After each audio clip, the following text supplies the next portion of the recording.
Salut à tous et bienvenue dans Photantique News, les actualités de la photo antique, atypique et moderne. C'est le pilote d'un nouveau format où je parlerai des actualités photo à ma manière, avec un peu ce que j'en pense et peut-être des choses dont on parle peu.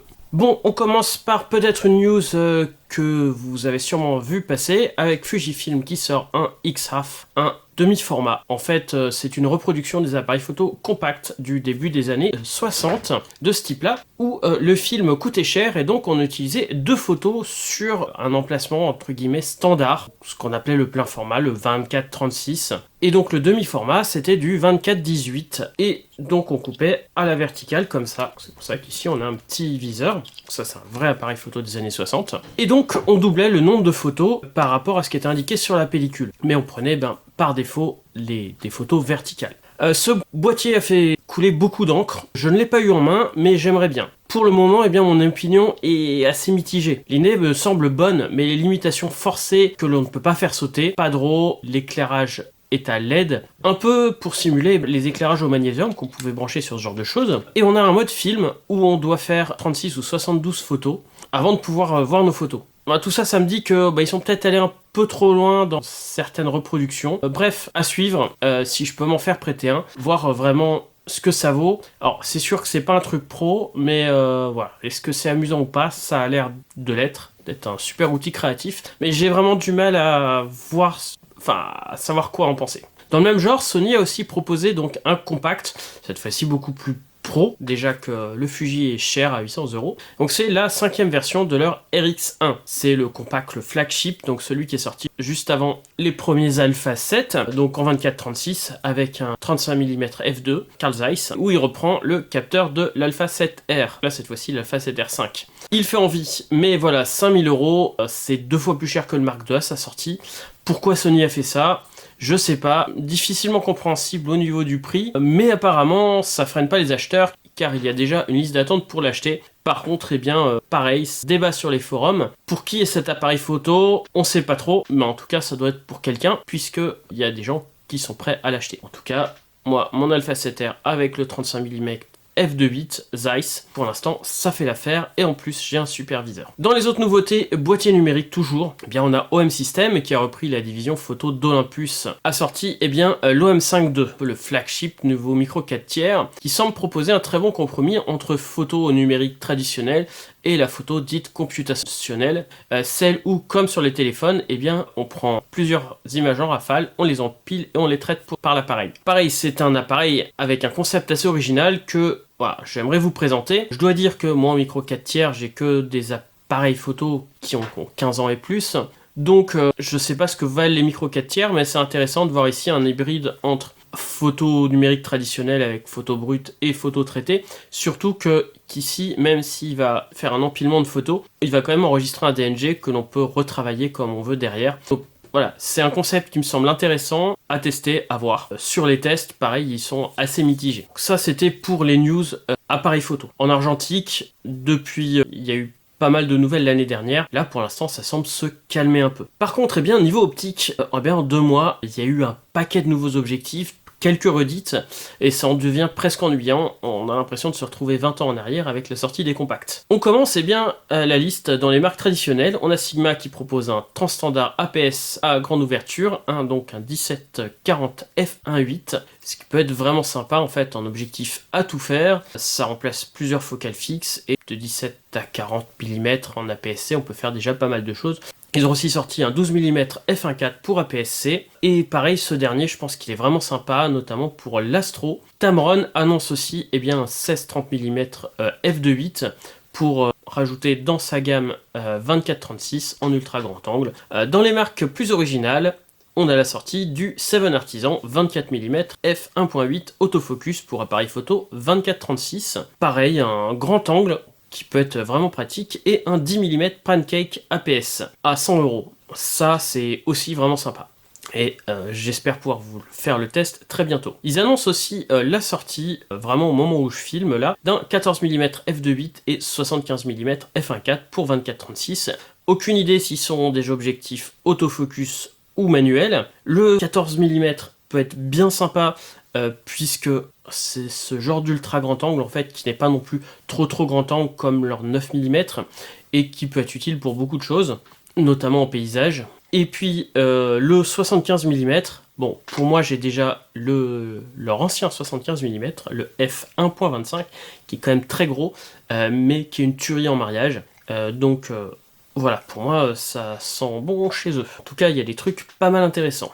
Laowa sort un 12 mm f2.8 autofocus pour 24-36. Ça peut être sympa pour le paysage et l'astrophoto. Ainsi qu'un 8-15 mm fisheye f2.8. Donc ça c'est plutôt original. Je sais que Canon en a eu par le passé, mais voilà, ils ne semblent pas remettre de l'œil de poisson à leur catalogue actuellement. Donc c'est quelque chose d'unique. Dans un autre registre, Viltrox a sorti son 85 mm f1.4 Pro et Rolei son 85 mm f1.8. En fait, c'est juste le 7 Artisan où ils ont changé l'étiquette dessus. SG Image, une nouvelle marque chinoise dont je vous ai présenté le 24 mm il y a quelques temps, donc venu de Shenzhen comme 7 Artisan et TT Artisan, dont ils partagent la même usine, DJ Optical, eh bien nous propose un joli pancake 25 mm f1.8 autofocus, histoire de transformer eh bien n'importe quel hybride APS-C en espèce de Fuji X100 qui est l'appareil photo à la mode. Et franchement, cet objectif, je me demande ce qu'il vaut optiquement. Les tests sont complètement inexistants sur le net pour le moment, mais son look est intriguant. Pour 100 € avec la tropicalisation, je sais pas, ou ça cache quelque chose, ou c'est un banger. Meike annonce aussi son 35 mm f1.8 pour hybride, suivi de près eh bien par Brighting Star qui sort la même chose avec des formules optiques légèrement différentes. Toutes les marques en ce moment sortent, j'ai l'impression, des 35 mm pour Sony et Nikon Z. Ça fait qu'il y a un choix qui est énorme, je sais plus, il y a peut-être une dizaine de 35 mm, voire plus. Ça commence à devenir la jungle. Et Kase est bien spécialisé dans les filtres, sort aussi son 85 mm f1.4 avec des filtres. Samyang, qui veut sans doute rivaliser avec toutes les marques que je vous ai citées précédemment. Donc les marques chinoises, donc eux ils sont coréens, lancent aussi une gamme low cost, Prima, avec un 85 mm f1.8 et un 16 mm f2.8. Donc tout en autofocus. Et Astralab, c'est une marque hongkongaise qui s'inspire très légèrement des anciens objectifs Nikon, que ce soit sur leur aspect que sur leur formule optique, va proposer le Astralab Noxica 28 mm f2.8, un objectif donc APS-C qui est très fortement inspiré de l'ancien Pancake 40 mm pour 24-36, donc de chez Nikkor, tout en manuel. C'était aussi le cas de cet objectif-là qui a été produit au moins jusqu'au début des années 2000. C'est un objectif AI qui a été vendu au moins pendant 20 ans. Et ensuite, Simera propose des objectifs inspirés de chez Leica, propose un 21 mm f1.4 en monture Leica M, donc adaptable sur tous les hybrides, mais avec une construction assez haut de gamme.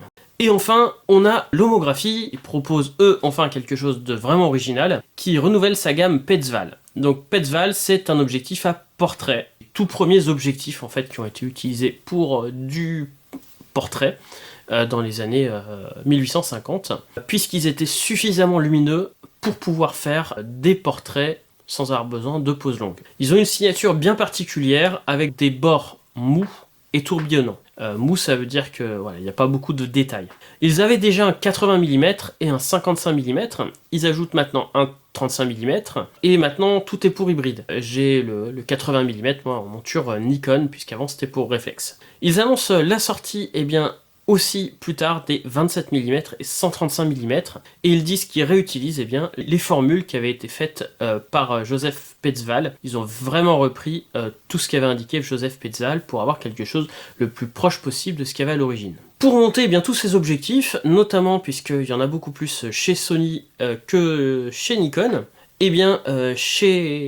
en Nikon Z, il y a deux nouveaux adaptateurs de Nikon Z vers Sony E, qui permet donc d'utiliser la gamme des Sony sur Nikon Z, ce qui fait que maintenant sur les Nikon Z, c'est quasiment la marque qu'on peut adapter le plus d'objectifs, et ils permettent aussi d'utiliser la bague Minolta. Mais attention, il semble y avoir des soucis avec cet adaptateur d'ailleurs, et d'autres adaptateurs autofocus, et quelques objectifs tiers lors des mises à jour, avec risque de bloquer complètement son boîtier. Donc ils disent surtout, quand vous faites la mise à jour de votre boîtier, de ne pas mettre d'objectifs tiers.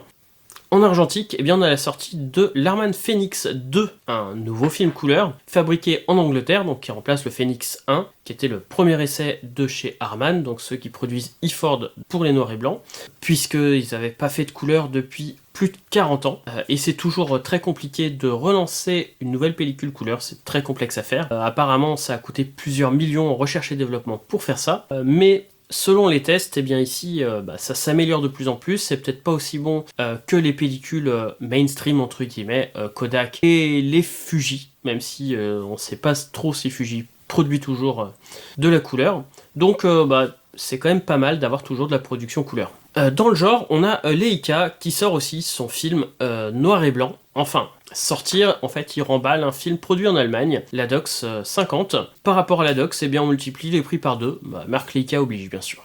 Il paraît que l'emballage du film permet des meilleures photos. À l'époque, j'entendais que les petits compacts Leica fabriqués par Panasonic faisaient des meilleures photos que les Panasonic, même si optiquement et électroniquement, on avait la même chose. Alors peut-être que ça marche aussi avec les films. Oui, je suis peut-être un poil ironique.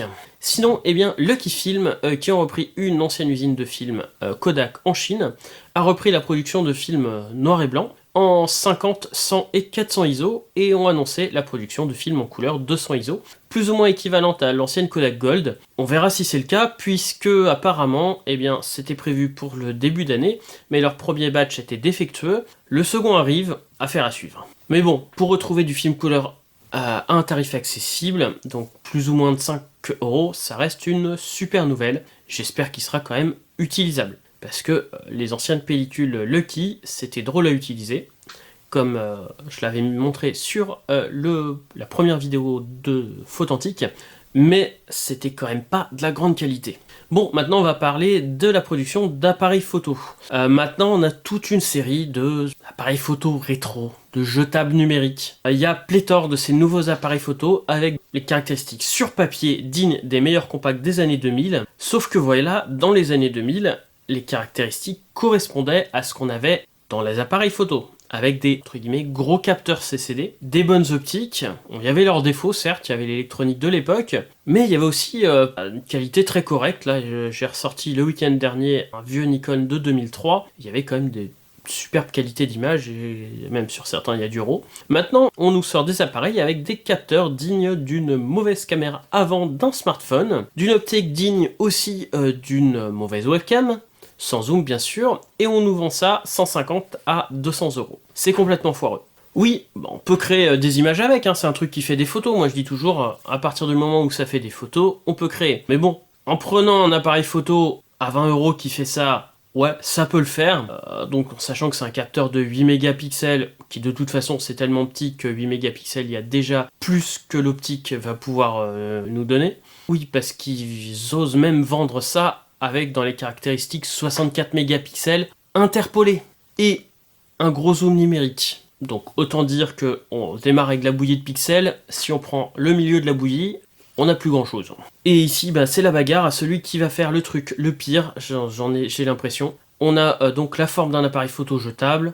Si c'était à 30 €, ça pourrait le faire. À 150, ça commence à faire chier. D'un TLR ou même d'une caméra Super 8. Donc ouais, il y en a à 30 € sur AliExpress. Là, je pense que ça peut être sympa, mais à 100, 150 €, voire plus, non. Et le souci, eh bien, c'est que certains me disent ensuite que mon projet de caméra Super 8 ressemble à ça. Non, j'en suis très loin, mon capteur est 4 fois plus gros. J'essaye de programmer des trucs fun aussi, mais vraiment fun. On pourra récupérer l'euro ou en vidéo, la vidéo en 4:2. Enfin bref, j'essaye de faire le maximum et là, ce genre d'appareil, on en est très très loin. Voilà, c'était un peu pour le coup de gueule du jour. Sur ce, voilà, c'était sur la nouvelle de la chaîne, j'en ai donné en général sur la chaîne principale Photantique Tech Antique. Voilà, j'espère que ça vous aura plu et on se donne rendez-vous très bientôt pour un nouvel épisode de Photantique. Salut!